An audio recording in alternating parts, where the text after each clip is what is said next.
కథావాణికి స్వాగతం. కథావాణి శ్రోతలందరికీ చెప్పాలని ఉందికి స్వాగతం. మన కథావాణిలో ఈ చెప్పాలని ఉంది అన్న శీర్షిక కింద ఇంతవరకు ఎన్నెన్నో విషయాల గురించి మనం మాట్లాడుకున్నాం, ముచ్చటించుకుంటున్నాం. కానీ ఈరోజు మాట్లాడుకోబోయే అంశం మాత్రం ఈ శీర్షికకు పూర్తి సార్థకతను కలిగిస్తున్న అంశం. ఎందుకంటే ఈ శీర్షిక నిర్వాహకురాలనైన నాకు మనసులో మీతో షేర్ చేసుకోవాల్సిన విషయాలు ఎన్నో ఉన్నాయి, అందుకు ఒక వేదికగా దీన్ని ఉపయోగించుకుంటున్నాను అని ప్రారంభ వీడియోలో చెప్పాను కదా. ఆ విషయంలో మాత్రం నేను ఫుల్ హ్యాపీ. ఈరోజు ఒక స్త్రీగా నాకు, నాతో పాటు మీకు అంటే మహిళా శ్రోతలకు ఎన్నో ఆడవాళ్ళ కష్టాలు ఉంటాయి కదండి. వాటిలో కొన్నింటిని మీకు ఈరోజు వినిపించబోతున్నాను. ఇందులోని విషయ ప్రస్తావన నేను అంటూ సాగినంత మాత్రాన అవన్నీ నా ఒక్కదాని మాటలని అనుకోకండి. మనందరివి. అందరూ మాట్లాడలేరు గనక అందరి పక్షాన నేను ప్రాతినిధ్యం వహిస్తున్నాను అన్నమాట. నేను అంటూ రాయటంలో, రచనలో ఒక సౌలభ్యంతో పాటు ఫోర్స్ ఉంటుంది.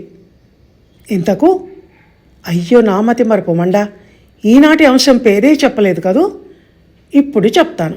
అది ఏమిటి అంటే ఆడాళ్ళు మీకు జోహార్లు. ఇంకా అసలు ముచ్చట్లోకి ప్రవేశిస్తాను.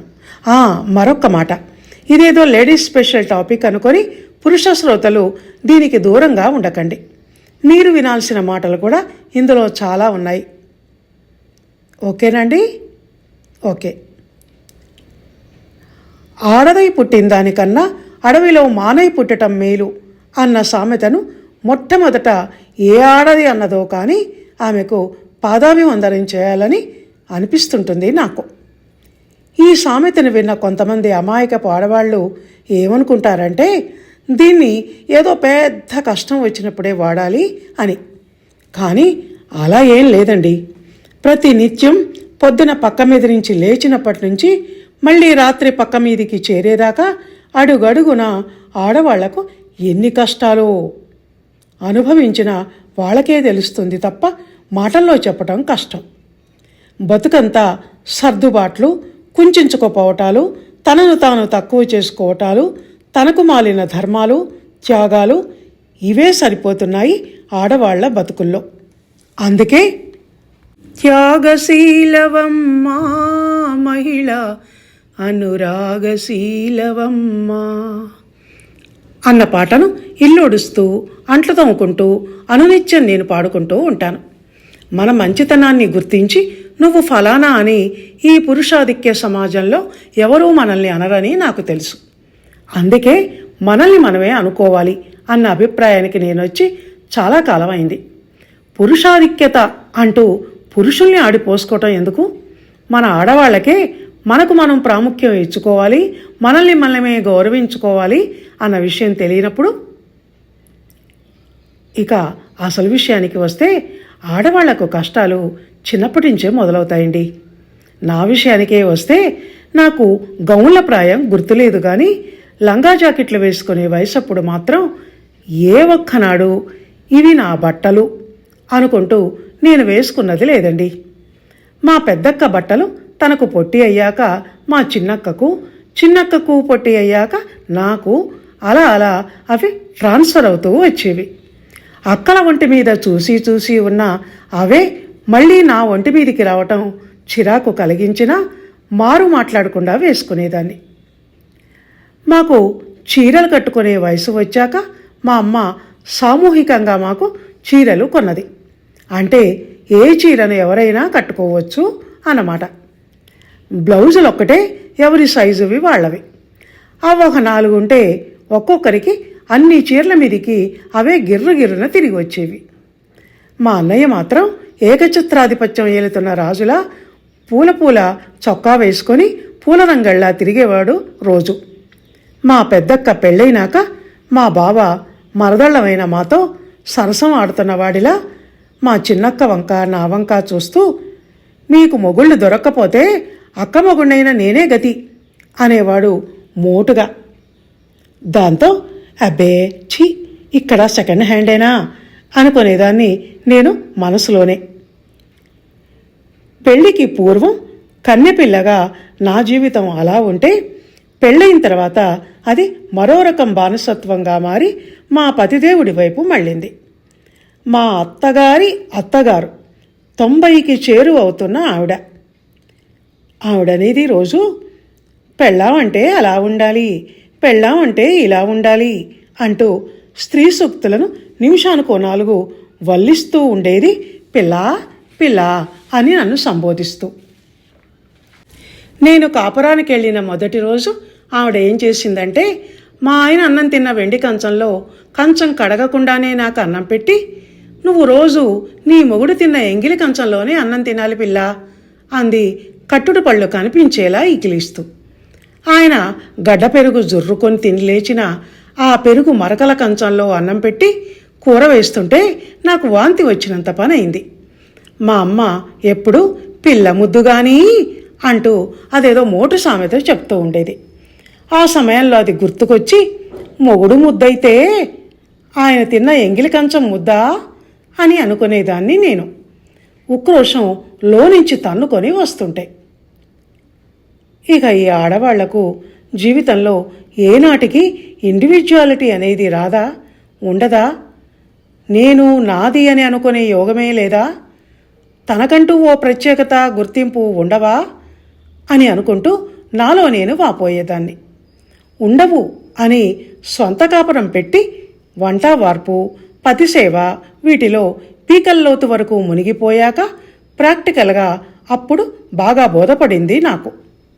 ఆడవాళ్ళు వంటింటి మహారాణులు అని రచయితలు కవులు గట్రా అంటుంటే, అదేం మహారాణి దర్జానో అనుకునేదాన్ని మనసులో ఊహల్లోనే దర్జా వెలగబడుతూ ఒకప్పుడు నేను.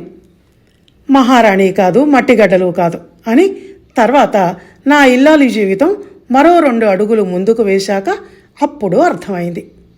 ఎప్పుడు వంటింట్లోనే పడి ఉండే ఆడవాళ్లకు వంటిల్లు సామ్రాజ్యం కాదు, పాడు కాదు, అదొక చీకటి కారాగారం అని 4వ ఫ్లోర్లో ఎక్కడో ఓ మూల ఓ చీకటి గుహలో ఉండే వంటిల్లు చూశాక అప్పుడు అర్థమైంది. గాలి వెలుతురు లేనిదాన్నే అపార్ట్మెంట్ అని అందరూ అని మా వారు సిటీ భాషలో చెప్తే అప్పుడు కాబోలు అని అనుకున్నాను. పల్లెటూరి పెంకుటింటి నివాసం చేసి వచ్చిన నేను. మా ఆయన దశలే గొర్రెతో ఒక జీతమేమో, ఇద్దరు పిల్లలు కూడా పుట్టారేమో.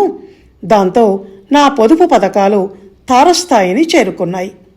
నా అంతట నేను తెచ్చి పెట్టుకున్నవి ఏదీ వేస్ట్ చేయకూడదు అన్న సిద్ధాంతానికి తోడు, పతి అంటే పరమేశ్వరుడు అని రోజు ప్రవచనకర్తలు ఆడవాళ్ల కోసం ప్రత్యేకంగా టీవీలో చెప్పే పతివ్రతా పాఠాలను విని విని మనసుకెక్కించుకున్నానేమో. రోజు చద్దికూడు, నిన్న వండి మిగలగా ఫ్రిడ్జ్లో పెట్టిన కూరలు, పప్పు, సాంబారు, నా పాలు, వేడివేడి అన్నం, మా ఆయన పాలు అన్నట్టుంది మా పరిస్థితి. ఇక పిల్లలు పిల్లలే, వాళ్లకు ఫ్రెష్ ఫుడ్ పెట్టాలి. ఈ ఫాస్ట్ ఫుడ్ల కాలంలో చద్దన్నం బలం అని పాతకాలం సూక్తులు చెప్తే వినటానికి పిల్లలేమైనా నేల మీద బాసింపెట్లు వేసుకుని కూర్చుని అన్నం తినే కాలం బాపతి వాళ్ళ. అందుకే వాటన్నిటినీ లెఫ్ట్ ఓవర్లు అని స్టైల్గా అమెరికా భాషలో అనుకుంటూ నా కడుపులోనే పోస్తూ ఉంటాను. అలా చేయటం ఉక్రోషం తెప్పించిన రోజు, ఛీ ఈ ఆడబతుక్కి వేడన్నం వేడి కూరలు తినే యోగం లేదు అని అనుకుంటూ ఉంటాను స్వాగతంలా మనసులోనే. అదిగో అప్పుడు సరిగ్గా ఆ సమయానికి మా వారు బయట బలాదూరు తిరుగుడు ముగించుకొని ఇంటికి వస్తూ అలసటగా సోఫాలో వాలిపోతూ, అబ్బా ఆకలేస్తోంది, వెదర్ కూడా ఈరోజు చల్లగా ఉంది, వేడివేడిగా ఏమన్నా పెట్టవాయి అంటూ వంటింట్లోకి వినపడేలా ఒక్క గావు కేక పెడితే, వేడివేడిగా దోశలు వేసుకుని తిందామని పెనాన్ని పొయ్యి మీద పెట్టి కాల్చిన నాకు ఒళ్ళు మండిందంటే మండదు మరి. ఉంది ఉంది, వేడి వేడిగా అట్ల పెనం అట్లకాడ ఉన్నాయి, పెడతాను రండి అని మనసులోనే పళ్ళు కొరుక్కొని, అయినా తప్పని పరిస్థితిలో ఆయనకు వేడివేడి దోశలేసి పెట్టి ఆయనకు ఎక్కసమై వదిలేసిన ఆ 2 చల్లారిన దోశలతో నేను కడుపు నింపుకుంటూ ఉంటాను. అదిగో అలాంటప్పుడే ఆడజన్మ, దీనికన్నా అడవిలో మానై పుట్టడం నయం కాదు అని అనిపిస్తుంది.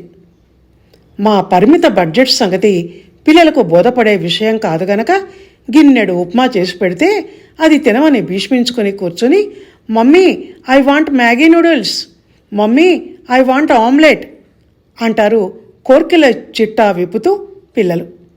బాబాబు మీకు పుణ్యం ఉంటుంది, తినండిరా, నూడిల్స్ రేపు చేస్తాను కానీ మీరు ఉప్మా తినకుంటే ఈ రాత్రికి అన్నం మానేసి ఆ మిగిలిందంతా నేను తినలేక చేస్తాను అని అన్నా వినరు. ఈ కాలం పిల్లలైనా వీళ్ళు పిల్లల పిడుగులైతేను అనుకుంటాను నేను కోపంగా. ఇలా ఒకటా రెండా బోలెడు ఎన్నని చెప్పనండి. మా ఆడవాళ్ళ కష్టాలు, మా వంటింటి త్యాగాలు బయటికి కనపడేవి కావు గనక చెప్పిన స్వార్థపరులైన ఈ మగవాళ్లకు, ఇంకా బాధ్యత తెలియని ఈ పిల్లలకు అర్థం కావు. అందుకే ఆడవాళ్ల బాధలు ఆడవాళ్ళకే అర్థమవుతాయని ఇంతగా చెప్తున్నాను. ఇంకో విషయం చెప్తే కళ్ళ వెంబడి నీళ్లు కాదు రక్తం కారాల. నాకు అంత పని అయింది గనక చెప్తున్నాను. అదేంటంటేనండి, కొత్త ఆవకాయ కారాల సీజన్ కదా ఇప్పుడు. 4 రోజుల క్రితమే 4 రకాలు చక్కగా ఎర్రటి కారం, పైన తేలుతున్న నూనె ఊట, తెల్ల గులాబీ రకం మామిడికాయ ముక్కలు కలిపి ఎల్లిపాయలు, మెంతిపిండి, ఆవపిండి వేసి గుమగుమలాడే కొత్త కారాలు పెట్టాను. చూస్తుంటేనే నోరూరించేవి పెట్టి 4 జాడీలు నింపాను.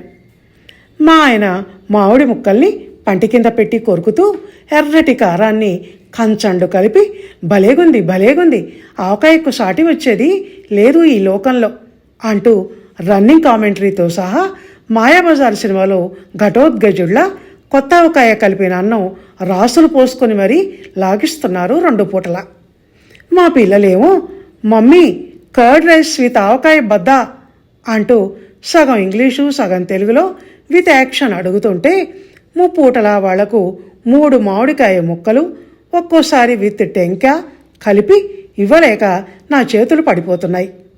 కానీ చెప్తే మీరు నమ్ముతారో లేదో కానీ ఇంతవరకు నేను పట్టెడంటే పట్టెడన్నం ఆవకాయ కారంతో కలిపి మామిడి ముక్క కొరుకుతూ తిని ఎరగనండి. నా మీద ఒట్టు. ఎందుకంటే ఆవకాయ కారాలు కలిపిన బొచ్చెలుంటాయి కదా, వాటికి అంటిన కారాన్ని రోజుకొకటి చొప్పున తుడుచుకొని తినటమే సరిపోతోంది నాకు. అలా నేను తప్ప అంటే మా ఆడవాళ్ళు తప్ప మరెవరు తింటారు చెప్పండి? ఏదీ వేస్ట్ కాకూడదు. ఆఖరికి గిన్నెలకు, బొచ్చెలకు, బాండీలకు అంటింది కూడా శుభ్రంగా గంత గింత లేకుండా తుడుచుకొని తినటంలో మేము ఎక్స్పర్ట్లమే. ఇంకా మా అమ్మ అయితే రోట్లో పచ్చడి నూరి పచ్చడంతా గిన్నెలోకి ఎత్తేసుకొని ఆ రోటికి అంటిన దాన్ని మునివేళ్లతో గోళ్లతో గీరి గీరి తుడిచేది. అది చూసి మా నాన్న ఆ రోల్నే తినేసేవే అనేవాడు. వృధా చేసుకుంటే ఏమొస్తుంది, భలేగా చెప్తారే మీరు అనేది అమ్మ. ఈ అమ్మలు అమ్మమ్మలు ఇలా ఎవరైనా అంతే, ఆడవాళ్ళంతా అలాగే ఉంటారు. లేడీస్ మెంటాలిటీ అంతే. పొదుపు, త్యాగం ఈ 2 మాకు 2 కళ్ళ లాంటివి. ఇంకో విషయం చెప్తే మీరు నమ్ముతారో నమ్మరో కానివ్వండి, అయినా చెప్తాను. నేను ఎక్కడికి వెళ్ళాలన్నా కాళ్ళు నొప్పులు పుట్టినా సరే నడిచే వెళ్తానండి. చస్తే ఆటో ఎక్కను. ఎందుకంటే ఆటోలకు డబ్బులు పోయటం దండగా అనిపిస్తుంది. డబ్బులు పుణ్యానికి వస్తున్నాయా, చెట్లకు కాస్తున్నాయా అని అనుకుంటాను నా మనసులోనే నేను. మా ఆయనేమో బైక్ మీద నుంచి కాలు కింద పెట్టరు. కాస్త మార్కెట్లో దింపి వెళ్తారా అంటే నాకు టైం లేదు, ఆటోలో వెళ్ళు అంటూ బర్రున బైక్ స్టార్ట్ చేసి వెళ్ళిపోతారు.